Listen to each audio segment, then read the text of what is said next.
Hello mga idol, for today's video, ayan, pakikialaman natin yung big bike ni Sir.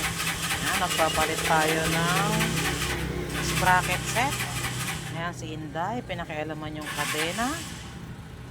Putol ng kadena.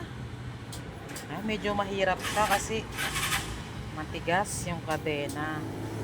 Ayan, pinuputol ni Inday kasi mahirap na tanggalin yung lock. So yan, pinuputol. So maraming salamat kay Sir na hindi nagdalawang isip sa isang babae na makialam ng kanyang big bike. Yan, putol kadena. So ayan, natanggal na natin yung kadena. Tanggalin naman natin yung kanyang engine sprocket. Yan, natanggal na ni Inday. So yun, nahugot na yung chain. So nalinis na natin dyan mga idol, no?